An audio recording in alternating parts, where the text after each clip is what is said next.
O Trilhas da Democracia dá continuidade à série de programas de análise da conjuntura política nesse período pré-eleições municipais, recebendo hoje a senadora da República pelo Partido dos Trabalhadores do Estado de Pernambuco, Tereza Leitão. Deixa eu convidá-la para entrar no palco. Seja muito bem-vinda, senadora. É um prazer recebê-la mais uma vez no Trilhas da Democracia. Obrigada, Marco. O prazer é todo meu, mais uma vez, estar debatendo com esse canal tão importante, que faz jus, eu podia dizer, ao nome do programa, Trilhas da Democracia. Compartilhando a condução do Trilhas nessa sua nova fase, o advogado, consultor, assessor jurídico do movimento sindical cultista, Normando Rodrigues. Seja muito bem-vindo, Normando. É um prazer recebê-lo mais uma vez na Obrigado, condução. Mondaini. Prazer e alegria toda minha, e ainda mais de estar dividindo o espaço com a senadora Tereza Leitão, marco importante no atual cenário que a gente tem, lutadora de décadas na construção de um governo mais justo, de uma sociedade mais igualitária. É uma honra estar aqui presente. Obrigada, Normando. Deixa eu inverter aqui. Senadora, eu começaria com uma pergunta ampla. Tempos atrás, um cientista político fez uma análise sobre os destinos do PT, afirmando que possivelmente o PT se transformaria num partido que disputaria sempre o governo federal, a presidência da República, mas que se enfraqueceria nas disputas regionais, locais, nos estados e municípios. Esse prognóstico desse cientista político foi feito antes do avanço, muito tempo antes do avanço da extrema-direita. E na semana passada, nós entrevistamos o ex-presidente nacional do PT, Ricardo Berzoini, ex-ministro do Trabalho, da Previdência do governo Lula, ex-ministro do governo Dilma, 4 vezes deputado federal. E eu fiz uma pergunta sobre se não haveria um outro caminho, não haveria uma outra alternativa ao PT, não essa no enfrentamento ao bolsonarismo, no enfrentamento, no isolamento, na tentativa de isolamento à extrema-direita bolsonarista, se não haveria uma outra alternativa que não abrir mão de várias disputas. Tereza, a pergunta é a seguinte: esse cientista político, ele tinha razão, ele acertou no prognóstico, mesmo antes da ofensiva da extrema-direita bolsonarista? O PT está se tornando um partido que disputa o governo federal, mas que abre mão, em função das várias conjunturas, mas abre mão das disputas nos municípios e nos estados. Por favor, senadora. Veja, Marco, a realidade das alianças é uma resposta à conjuntura que a gente vive. O próprio governo do presidente Lula é um governo amplíssimo. Nós tivemos uma configuração para disputar o primeiro turno, ampliamos essa configuração de apoios para ganhar o segundo turno e ampliamos mais ainda na composição do governo, trazendo partidos como a União Brasil, que não nos apoiaram integralmente. Então, a conjuntura nos exige isso. O PT não tem uma tradição muito formada, historicamente, de frentes. Isso é coisa de uns tempos para cá. Muito por conta, primeiro, de ter o governo central. É a 5ª vez que o PT governa o Brasil. Então, isso nos leva também a ter um mínimo de generosidade, digamos assim, com os nossos aliados e não ficar com tudo de cabo a rabo. Esse é um aspecto mais da relação interna com os partidos do nosso campo. é necessário abrir mão aqui, abrir mão ali, às vezes ter uma candidatura melhor do que a nossa, mais competitiva, de outro partido, que comunga com os mesmos ideais, né, políticos, com as mesmas diretrizes programáticas, então isso não vejo problema de ser feito. Tanto nas eleições estaduais, nós vamos ter esse mesmo debate em 26, e nas eleições municipais. Acho as eleições municipais muito mais difíceis de se fazer alianças, porque a realidade local, ela muitas vezes é diferente. O PT precisa sempre emitir deliberações de possibilidades de arcos de aliança e de impossibilidades, até de vetar algumas alianças nos municípios. E às vezes isso é difícil, por conta da cena municipal, que é muito ligada às realidades locais. E isso nos impõe, às vezes, exercícios muito grandes, né? de convencimento, de uma ação mais dura do partido. Temos dito e temos também trabalhado para isto, que essa eleição vai nos dar um leque maior de presença do PT e dos seus aliados. Se comenta muito que o PT não está disputando em capitais, né?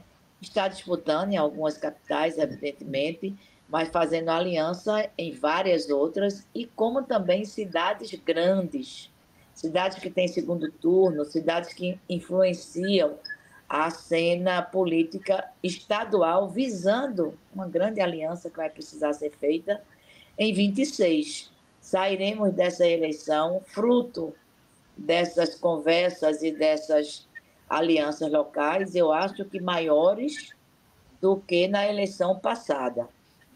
E se a de 2016 foi difícil para o PT, a de 2020 ainda somou algumas dessas dificuldades depois do golpe sobre Dilma, né, e sobre nós todos. Mas agora eu acho que a gente amplia.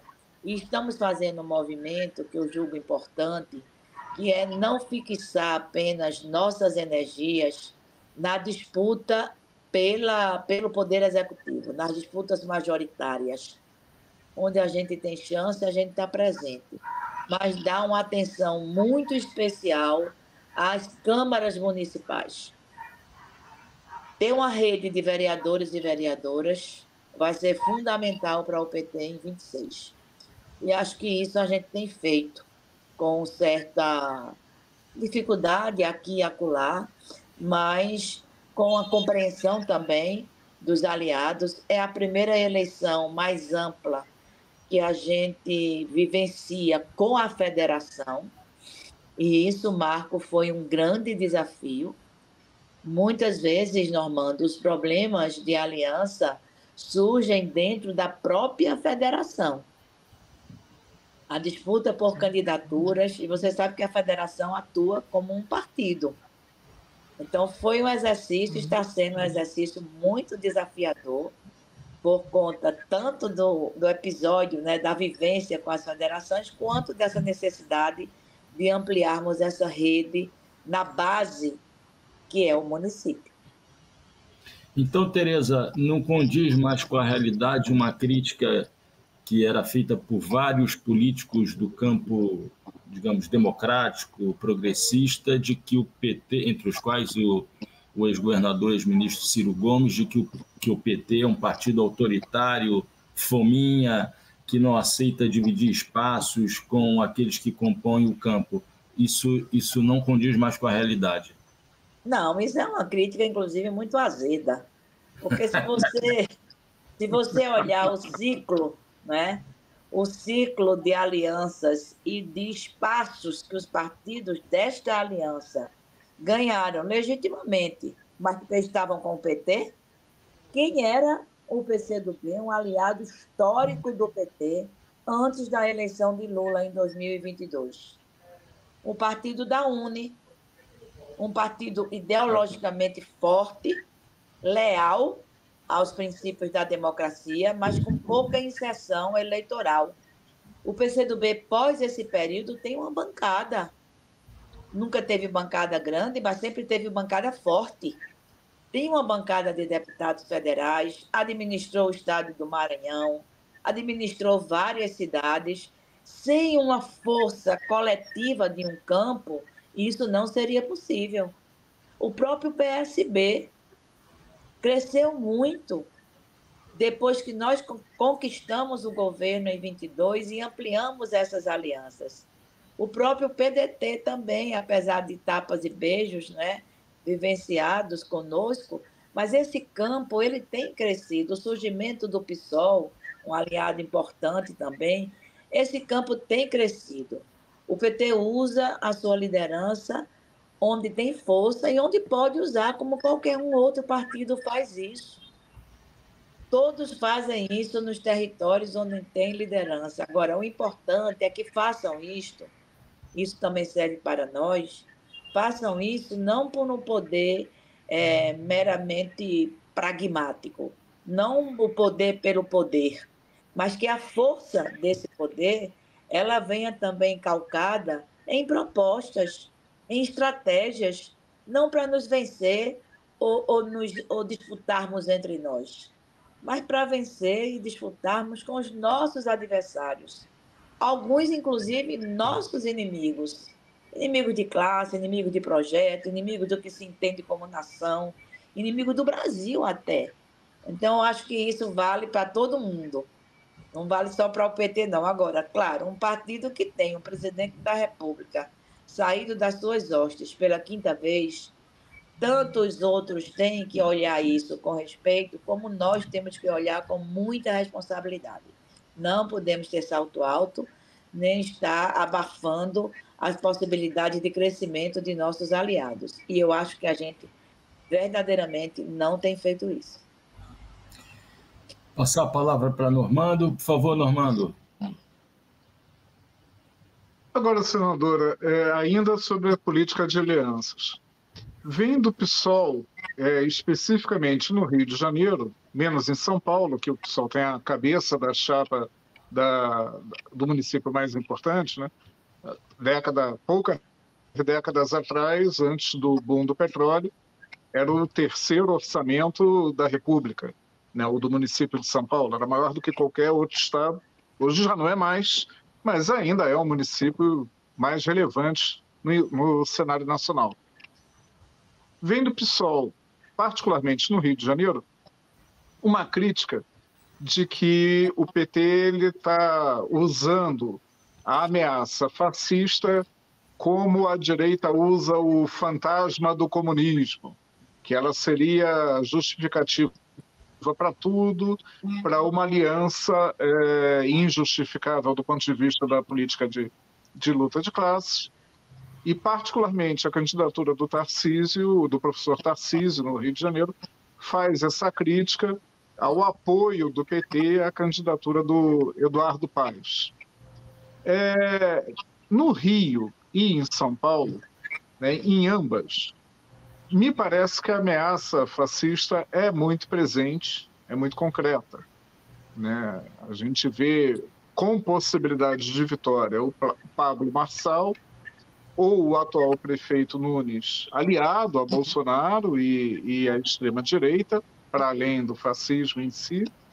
E no Rio de Janeiro nós temos um candidato que é assumidamente fascista e que faz uma campanha de tom sombrio, de tom pesado, quase gótico, né, e ameaçador, que é o Ramagem, o delegado Ramagem. Me parece, olhando de longe, né, que essa não é a realidade do Nordeste e que, portanto, a política de alianças no Nordeste, particularmente em Recife e Olinda, poderia ser um tanto quanto mais criteriosa. Mas não estou fazendo uma crítica, eu gostaria mesmo de fazer uma provocação a respeito. E até me vi muito contemplado quando a senadora usou a expressão nossos inimigos, né, porque estão muito presentes e claramente presentes aqui, mas eu gostaria de uma consideração a respeito dessas forças, os inimigos, né, em Recife e Olinda. Muito bem. É o que eu disse também, Normando. A cena local, ela influencia bastante.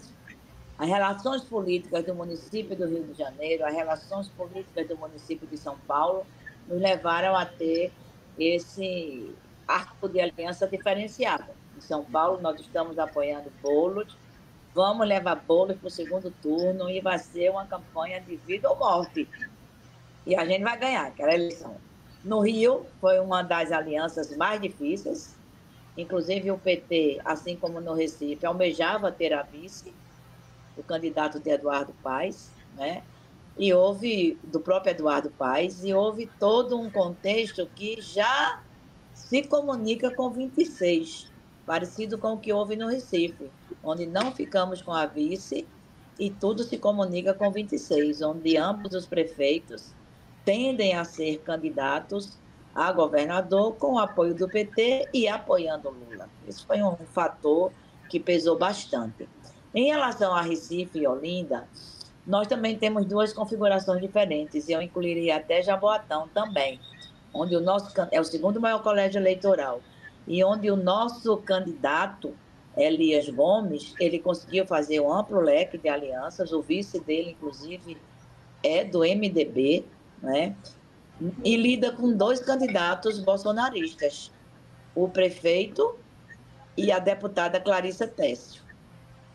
Quem acompanha o Congresso sabe como é que Clarissa se comporta. Inclusive, está respondendo processos de instigação à violência no dia 8 de janeiro. Né? Então, o que houve? Em Olinda, o PSOL Rede tinha uma candidatura. Depois que a candidatura de Vinícius, do PT, se consolidou, o PCdoB tinha prevalência na federação, porque, pelos trâmites, não é? E pelo estatuto da federação, não teve uma candidatura que substituísse a ministra Luciana Santos. Luciana preferiu continuar no ministério, foi um debate interno que envolveu também o presidente Lula.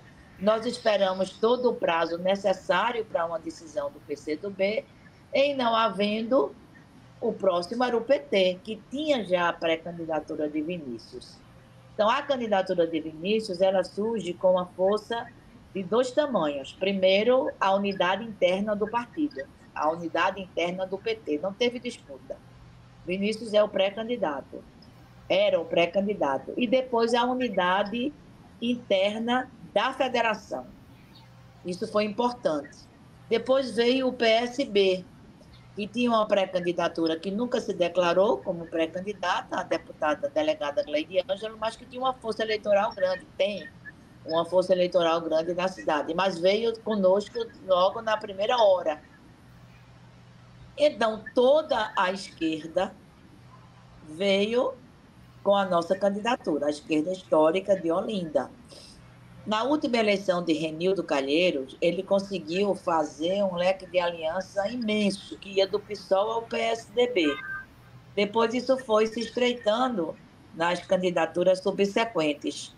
Então, nós conseguimos unir e o PSOL, foi feito um debate com o PSOL, respeitamos o tempo interno da federação, PSOL-Rede. Havia uma tendência maior da Rede do que do PSOL, mas isso foi contornado com muita política, com muita tranquilidade, e hoje o PSOL está na nossa frente, no nosso arco, participando efetivamente.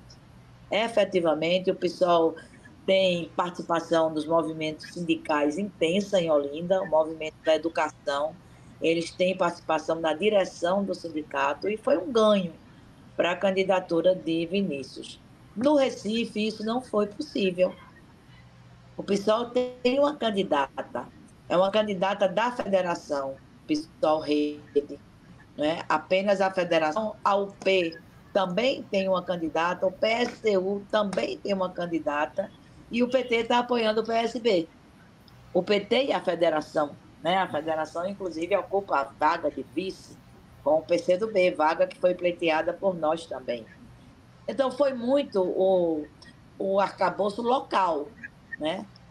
Vamos ganhar a eleição no Recife, com toda certeza. Se não houver um tsunami, essa eleição vai ser vitoriosa no primeiro turno. embora a candidata do PSOL esteja fazendo uma bela campanha. Ela é deputada estadual, né? Está fazendo uma campanha de muita proposição. As críticas são críticas políticas.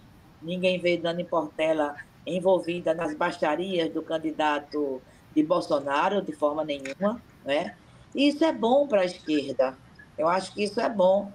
Na eventualidade de um segundo turno, certamente Dani viria conosco. Não tenho dúvidas, dentro de um processo de construção e de crítica que ela vem fazendo na sua campanha. E em Olinda, como estamos todos juntos, né, eu acho que o grande desafio de Olinda é levar Vinícius para o segundo turno. O segundo turno em Olinda é um fato praticamente dado. A última pesquisa de hoje indica que a candidata do prefeito, que tem 8 anos de gestão, uma máquina azeitadíssima em seu favor, está com 23%. Você vê outras candidaturas das gestões ou o próprio gestor, geralmente isso dispara. Então, não vai ser uma campanha definida no primeiro turno, creio eu. Ainda faltam mais de 20 dias para o primeiro turno, mas pelo andar da carruagem, pela análise das pesquisas, estaremos no segundo turno, porque o segundo lugar está emboloado entre nós, entre a candidata do PL, que está com mais, um pouquinho mais parte técnico do que nós, e o candidato do PRTB, que já disputou em eleições passadas. Então, é uma eleição aberta, a eleição de Olinda. Por isso que essa unidade do nosso campo, ela joga muito favoravelmente a nós e à candidatura de Vinícius Castelo. Tereza. Oi. Sempre no campo da provocação e usando termos que já foram ditos aí, tanto por você quanto por Normando, eu queria falar da eleição de Olinda para depois voltar à eleição em Recife e até mesmo em Jaboatão, né? Que são 3 cidades muito importantes da região metropolitana do Recife. Só para quem não se encontra em Pernambuco, né, obrigado a saber das vicissitudes políticas, né, do Estado, Olinda passou por 16 anos de administração do PCdoB, 8 anos da ministra Luciana Santos, depois 8 anos do deputado Renildo Calheiros. Depois disso, houve uma derrota para o atual prefeito, chamado professor Lupércio, né? E houve, como a senadora disse, uma unidade, né, da Frente Popular, com o candidato do PT, e aí vem a provocação, né? Na costura política, né, o PCdoB não teria indicado um inimigo, e eu vou usar a terminologia marxista mesmo, né? Um inimigo de classe, né? Quer dizer, uma pessoa que até pouco tempo atuava no campo bolsonarista, um proprietário de 2 shopping centers, em Recife e em Olinda, e particularmente eu não me senti contemplado, né, com o discurso do próprio Vinícius, né, de que, quando do lançamento da candidatura, de que o vice indicado pelo PCdoB, que é um empresário, na verdade, representava esse compromisso da frente, do PT, com a diversidade, com a diferença, né? E que isso faria chegar a candidatura em outros espaços que o PT não consegue chegar, ou que a federação não consegue chegar. Tereza, como é que você explica essa chapa composta por Vinícius e pelo seu candidato a vice indicado pelo PCdoB, né? Ou, à medida em que entra, deixa de ser um inimigo e um adversário político, um inimigo político e um inimigo de classe? Por favor, Tereza. Veja bem, Marco, o PCdoB, eu estou dizendo isso aqui porque já disse a eles e já disse também em outras entrevistas. O próprio Renildo me disse isso na conversa que tivemos sobre a candidatura de Vinícius e sobre a possibilidade que se concretizou do PCdoB indicar o vice. Porque o PV não tinha pleito de indicar o vice e nem o PSB tinha pleito de indicar o vice. Nós trabalhamos a possibilidade de que o vice fosse de fora da federação. Andamos, inclusive, namorando com o MDB, que estava meio ressabiado com o prefeito, mas depois terminou. Chegamos a conversar, inclusive, com os representantes do MDB na cidade, na tentativa, sim, de ampliar o vice para fora da federação, porque seria uma ampliação política, partidária, e que poderia também nos dar essa ampliação de votos. Né? Não foi possível. Nessa conversa com o Renildo, ele disse a mim que não tinha definido ainda o nome, que o debate seria feito. Eu sei que havia outros nomes também, sendo ou que pleiteavam ou que tinham indicações internas, mas para nós ficou difícil intervir na escolha. Dissemos um pouco da nossa opinião no processo de debate, que isso podia trazer algum constrangimento na campanha, mas eu acredito que a forma como foi tratada tem inibido, talvez valendo a tese de Aureliana, né? Vice é vice. E aí não se está dando tanta força a essa indicação. Eu acho que a conversa que tivemos foi nesse sentido, de que a gente não ia interferir, porém, correríamos riscos de algum tipo de crítica e que essa crítica tinha que ser respondida pela campanha de maneira coletiva. O que a gente está vendo na campanha, até aqui, é que os efeitos dessa vice tão divergentes que seriam tão divergentes do que é a nossa candidatura, não têm aparecido. Talvez porque o impacto inicial tenha sido diluído na própria campanha. O vice, Celso Muniz, para você ficar mais admirado ainda, ele teve uma passagem pelo PT. Eu sei. Lá atrás, né?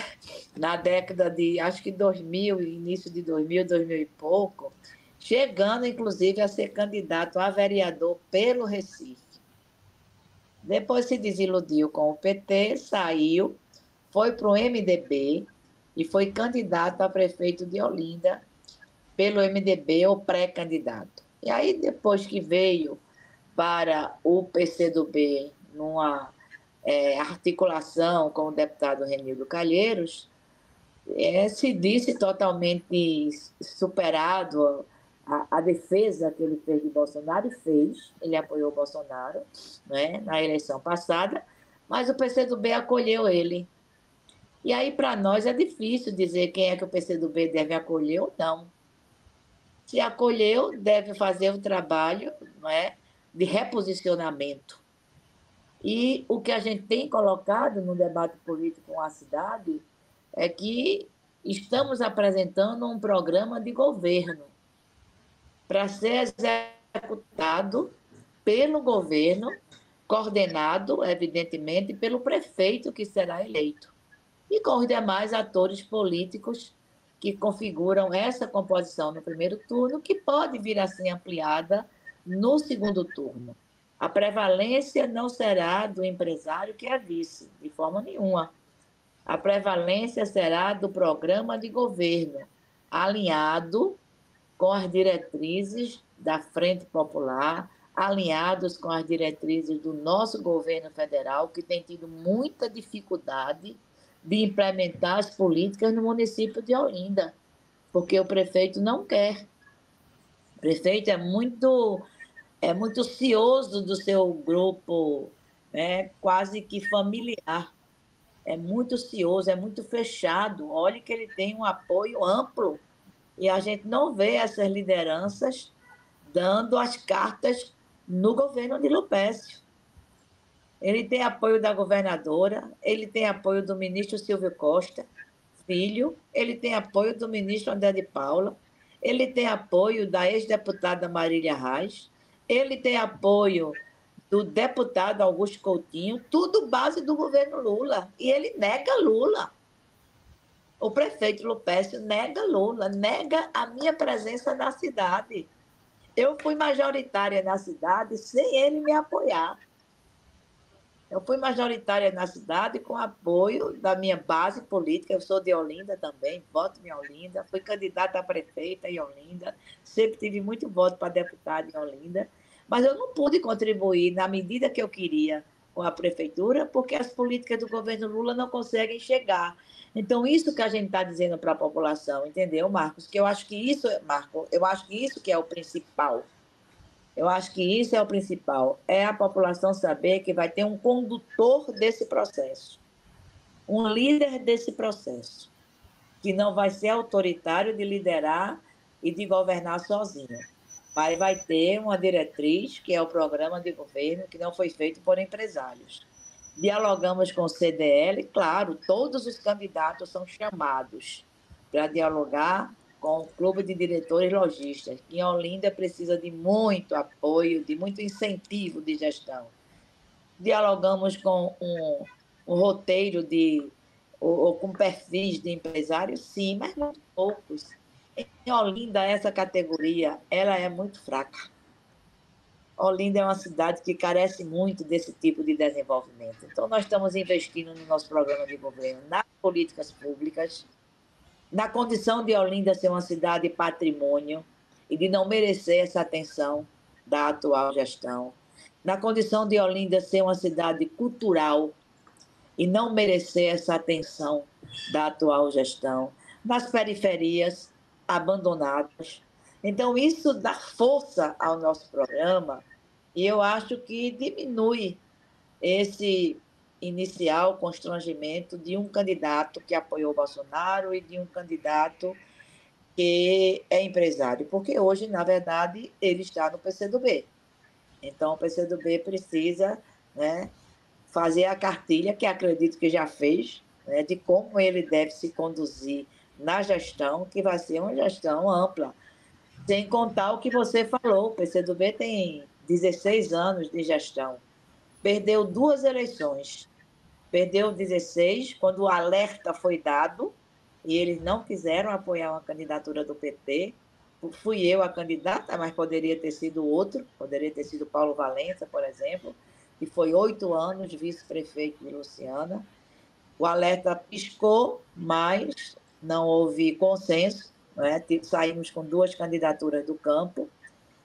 E em 2020, que perdemos a eleição em Olinda com João Paulo, ex-prefeito do Recife, que estava no PCdoB. A vice que era do PT. Então, a gente precisa estar muito alerta para isso e acho que essa leitura o PCdoB fez corretamente. Corretamente, de maneira também proativa e colegiada. Na hora que eles não tiveram um nome competitivo para apresentar, esse nome é de Luciana. Na hora que pesou mais estrategicamente a presença de Luciana, a permanência de Luciana no Ministério, eles imediatamente abraçaram e aceitaram a candidatura do PT, a candidatura de Vinícius. Estão contribuindo bastante na campanha. Então, acho que isso a gente vai, no decorrer da campanha e na possibilidade de um governo coordenado pelo PT, a gente vai, sem sombra de dúvida, conseguir superar. Normando, você com a palavra. Só uma outra provocação, saindo um pouco do tema, mas eu queria tocar num ponto que tem sido muito explorado pela direita, particularmente pela extrema-direita, né, e que a mídia vem dando muita atenção, não que não tenha conteúdo para isso, mas é a forma como é colocada, já há um ano. Um ano atrás estava muito claro que a questão da violência urbana ia ser muito explorada pela direita e os grandes jornais, toda a mídia hegemônica, né, plantavam as sementes desse debate. E hoje é o debate central nos grandes centros, né? É o debate que conduz as disputas eleitorais. Muito da campanha de São Paulo vai ser determinada, provavelmente no segundo turno, pela forma que for encarado o debate da violência urbana. E essa é uma pauta que, ao contrário da verdade, acompanho, né, a política do PT há 40 anos, ao contrário do que diz a mídia, a esquerda tem proposições, a esquerda tem posicionamentos, mas é sempre apresentado como um tema que é o calcanhar de Aquiles da esquerda e é explorado como se fosse em verdade. Como é que se dá essa repercussão, né, na grande Recife, do problema da violência urbana e o seu reflexo agora nas eleições municipais? É grande, Normando, é muito grande porque os dados são apreensivos. Os dados da violência urbana são dados que desafiam qualquer gestor. É o debate que o PT vem fazendo e tem pedido, inclusive, aos nossos candidatos e aos nossos aliados da região metropolitana. Nós temos 2 candidatos fortes e aliados também, que tratem isso, primeiro, com muita sinceridade em relação a que o município não pode cair no conto da sereia de estar apresentando propostas mirabolantes que não vai poder exercer. Segurança pública é uma política articulada e o prefeito tem que se colocar à disposição e com prioridade ao diálogo com os estados ou com os governadores e governadoras e com o governo federal, que vem tentando trabalhar isso, né, dentro do PRONASS e de outras políticas. Tem focos dessa política que cabe ao município tratar, sim. Primeiro, a Guarda Municipal. Qual é o papel da Guarda Municipal? E o grande debate que se faz, e que muitos prefeitos já se colocaram antecipadamente sobre isso, é: a Guarda Municipal é para ser armada ou não é para ser armada? É um debate limitado isso. A gente precisa saber, porque a Guarda Municipal, essa sim, é ligada diretamente à Prefeitura. É a Prefeitura que tem sobre ela a gestão, as propostas e os encaminhamentos do dia a dia. Segundo, os focos dessa violência urbana. Que focos são esses? Mulheres, feminicídio ampliado, né? E mulheres que têm rosto e que têm cor. São mulheres pobres e negras, moradoras da periferia. A violência policial é outro foco, que é praticada no território dos municípios pelas polícias estaduais. Polícia Civil e Polícia Militar. É braba essa violência, notadamente na periferia. E terceiro foco, que tem que ser conjugado com outras políticas, é a juventude. Eu acho que há 10 anos, onde eu era deputada estadual, nós fizemos uma frente parlamentar sobre o assassinato da juventude negra, e o grande problema era que nome a gente ia dar a isso. Chegamos à conclusão que era genocídio mesmo, que a juventude que estava morrendo era a juventude negra, moradora da periferia. Então, quando a polícia vai com toda a sua violência, ela tem alvos. Isso precisa ser tratado no âmbito dos direitos humanos, no âmbito da educação, na ampliação de jornadas para que o adolescente fique na escola por mais tempo, na proteção de uma estrutura, não é, governamental, nas políticas de emprego e renda. Então, a diferença nossa é que a direita e a extrema-direita trata a violência como um caso de polícia para exterminar. É combater a violência com mais violência cada vez mais exorbitante. E nós encaramos como uma coisa mais estrutural do sistema, mas que também temos que intervir nesse sistema, conjugando a segurança com outras políticas públicas. Uma coisa simples e que já está provada por pesquisas. Uma cidade bem iluminada coíbe a violência. Uma cidade com ambientes coletivos de convivência, onde a Guarda Municipal deve ir para ver se está tudo ok, um joguinho de dominó, que é muito comum lá no nosso estado, né? Uma brincadeira com as crianças, um simples bate-papo nesses ambientes, nas praças, nas chamadas academias da cidade. Tudo isso são fatores que, a médio prazo, interferem positivamente no combate à violência. Eu tenho receio que essa pauta ela seja apreendida por alguns candidatos, até porque a pressão é imensa sobre isso, como uma pauta meramente municipal, que ela não é. Então, a direita se vangloria disto porque tem uma solução, primeiro, uma solução cruel, uma solução desumana, né? E segundo, porque lida com esse imaginário de insegurança que é construído porque a realidade é de insegurança. Então, é uma das políticas, Normando, que eu considero um dos debates mais sensíveis nesta eleição. Para todo mundo, para o Brasil inteiro, né? Os índices nos preocupam bastante. Mas acho que se a gente fizer o traçado, e mais que isso, ao assumir a gestão, executar esse traçado com maestria, a gente vai conseguir diminuir esses índices. Tereza, a gente está entrando na reta final do programa e eu queria falar agora do Recife. Diferentemente da cidade do Rio de Janeiro, do município do Rio de Janeiro, o Partido dos Trabalhadores teve à frente da administração do Recife duas vezes com João Paulo, que já foi citado aqui, uma vez com o João da Costa, na sequência, 3 mandatos do PSB, com Geraldo Júlio e agora com João Campos, que nas pesquisas desponta com 75% de consenso, e será muito difícil não vencer logo no primeiro turno. Mas a pergunta que eu te faço, senadora, primeiro, o que explica essa longevidade? Todas as administrações do Recife no século XXI tiveram nesse campo PT, PSB. O que explica isso?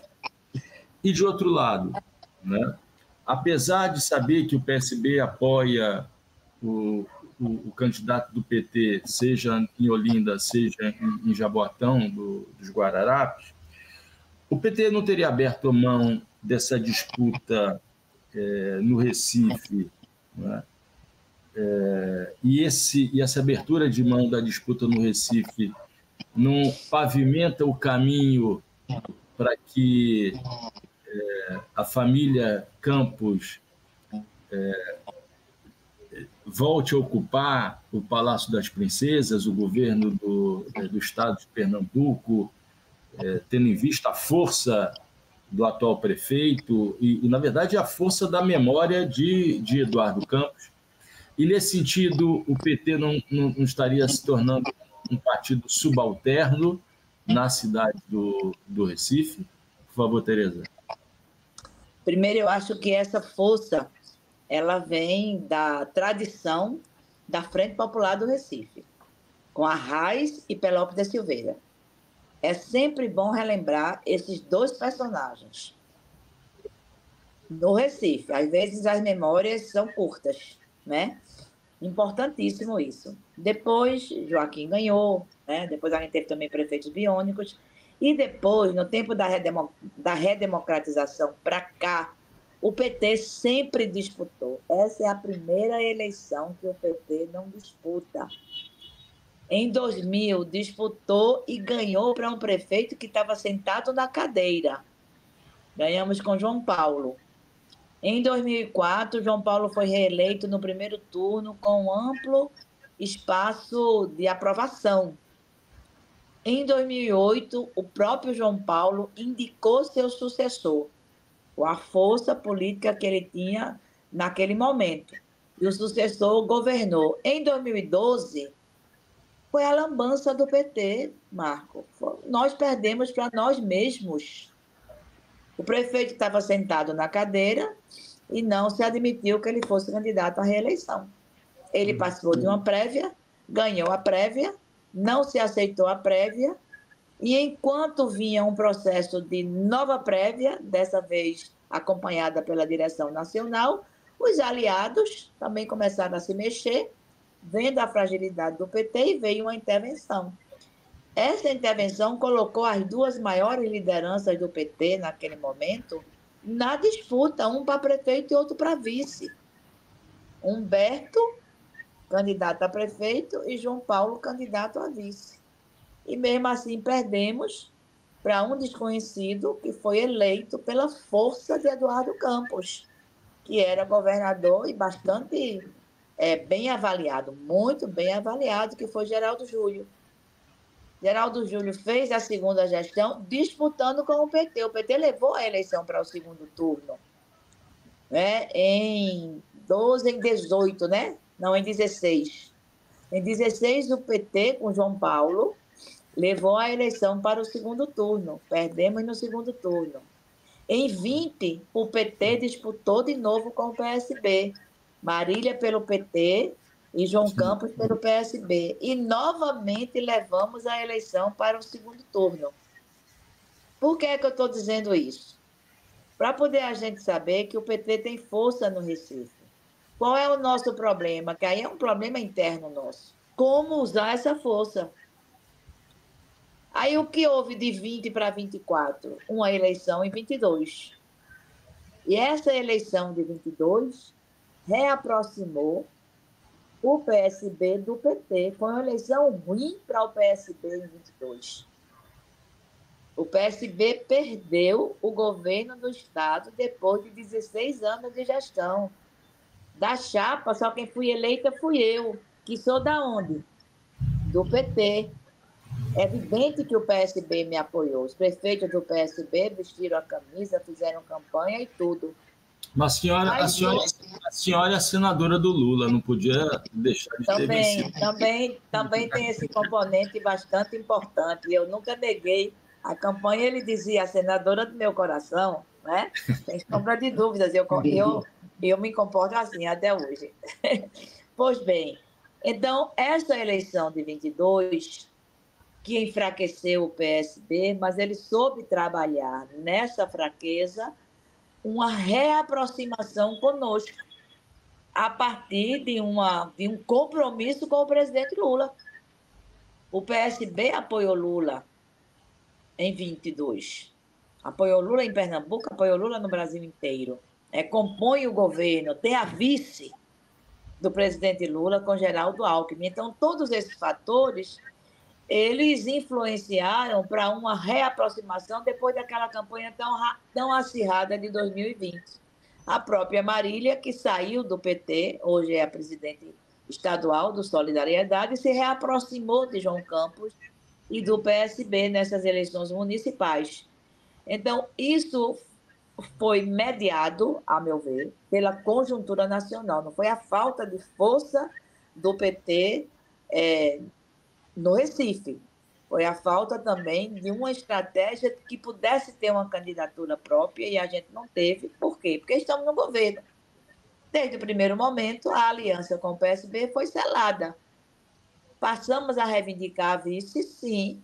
Passamos a reivindicar a vice pela nossa força na cidade, pelos quadros que nós tínhamos a oferecer, pelo processo vindouro, evidentemente, não vamos negar isto, não é?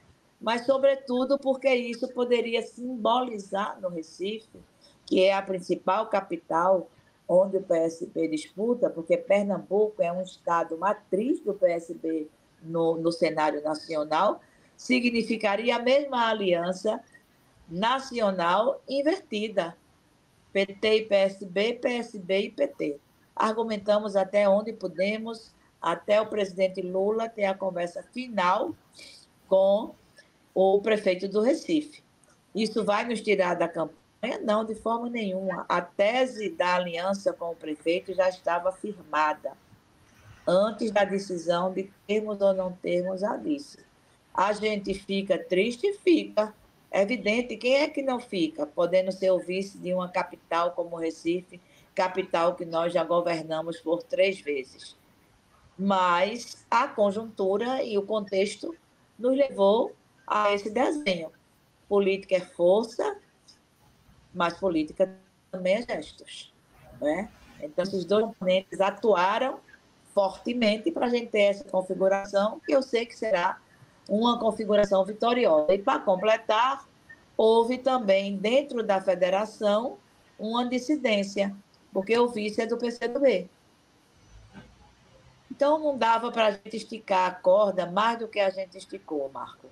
A gente esticou muito a corda. Não dava para a gente esticar mais. Então, estamos focados agora na reeleição do prefeito, que acho que vai se consolidar, na eleição da nossa bancada. Nós temos 3 vereadores, temos pretensões de ampliar, pretensões e condições de ampliar essa bancada, dessa bancada e de dar consequência ao diálogo nacional. Nós temos que dar essa consequência ao diálogo nacional. Em 26, por exemplo, caso o prefeito vá mesmo para a chapa majoritária como candidato a governador, o PT tem que ser protagonista disto. O PT precisa estar nessa chapa de maneira destacada. O apoio a Lula, que já está compromissado, né, acertado pelo prefeito com o presidente, é importantíssimo. Mas para Lula também é importante ter o PT como protagonista na eleição estadual, como teve nessa agora que passou. A candidata da Frente Popular ao Senado não era eu, era André de Paula. Foi um exercício grande para o PT ficar com essa vaga. A vaga que estava reservada ao PT, antecipadamente, era a vaga de vice. Então, houve todo um contexto de debate que foi importante, tanto para o PT como para o PSB, a convergência que houve nesse processo, que a gente espera que essa eleição do Recife nos ajude a dar continuidade a esta aliança para ela chegar mais forte ainda em 2026. Normando, por favor, um último comentário e uma ultimíssima pergunta à senadora. A gente está chegando ao fim do programa. Não, de forma bem curta, senadora. Parte do que eu vinha pensando, a senhora já abordou, da projeção da eleição municipal para 26, mas tem nessa arquitetura um aspecto delicado, que é a relação recém-restaurada, né, entre Marília e João Campos, né? Como se projeta essa relação de uma nova costura no cenário das eleições de 26 e as pretensões para governo do Estado e, eventualmente, para a relação de alianças para a reeleição de Lula? Olha, tudo ainda está no campo, Normando, das conjecturas, né? Há um movimento de que João Campos, pela liderança que assumiu na prefeitura, possa vir a ser o candidato a prefeito, né? Isso pode levar todos da aliança a endossarem e apoiarem esta candidatura, inclusive Marília, que já foi pré-candidata a governadora em 18 pelo PT, não vingou justamente por conta da necessidade de termos o PSB apoiando Fernando Haddad. Lembram disso, não é? Com Lula preso, né? Marília foi candidata a deputada federal pelo PT e se elegeu, foi a mais votada, né, do partido, e é um personagem político importante. Não acredito que Marília vá parar sua carreira política de forma nenhuma. O comportamento dela nessas eleições está sendo muito participativo, tanto em palanques, onde nós estamos também, onde o PSB está também. Em Olinda, ela está apoiando outra candidata, ela está apoiando a candidata do prefeito, até porque o Solidariedade participa do governo, mas em Jaboatão ela está apoiando o nosso candidato. Em Serra Talhada, ela está apoiando a nossa candidata. E também porque o Solidariedade tem candidaturas próprias. Então, Marília está pavimentando, sim, o seu retorno, né, à política. Ela é jovem, ela tem liderança, tem base. Então, eu acho que é um personagem que precisa ser considerado, sem sombras de dúvidas. Assim como nós também, do PT. né? Nós temos um senador da República cujo mandato se expira em 26. E nós vamos precisar de senadores da República bastante alinhados com o projeto do presidente Lula, tanto para ganhar a eleição, como para dar sustentação a esse projeto no Senado. Vocês estão vendo as investidas, né, que o bolsonarismo faz nas duas casas legislativas. No Senado com menos ênfase, justamente porque a bancada é maior. É uma ligeira diferença, mas nós temos diferença, sim, para sustentar muita coisa no Senado, como temos sustentado. Então, esse contexto, eu acho que pós-eleição é que ele vai começar a ser trabalhado. A força de cada um, evidentemente, vai ser pesada, mas eu espero que seja pesado, sobretudo, a importância estratégica das eleições de 26. A disputa que houve em 22, melhor dizendo, ela não se encerrou. Bolsonaro está inelegível. Eu espero que daqui para lá o processo seja ainda mais agudo contra ele, pelos crimes que ele cometeu, mas o bolsonarismo resiste. Enfraquecido mais do que antes, sim. As movimentações, as candidaturas estão mostrando que ele está mais enfraquecido. Mas a gente não deve desdenhar de um adversário com esse porte, essa audácia com que a extrema-direita se comporta no Brasil.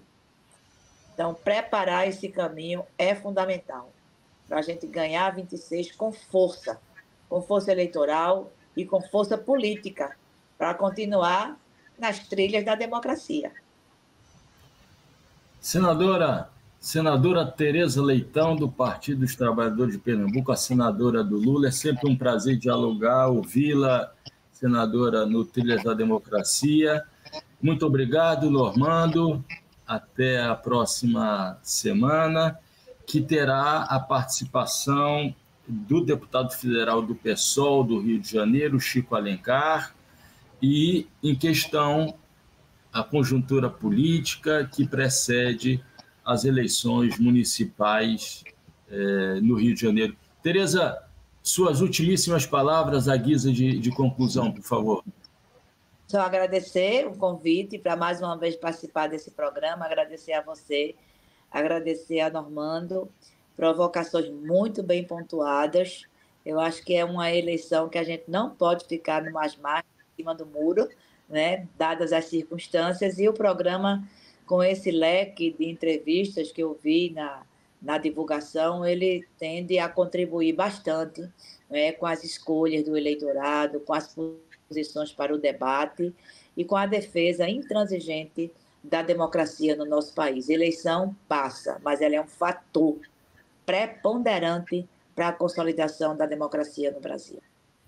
Obrigada, gente. Muito obrigado, senador. Um grande abraço, Marco. Com as palavras conclusivas da senadora Tereza Leitão, com a fala de Normando, o Trilhas da Democracia fica por aqui. Até a próxima semana. Até lá.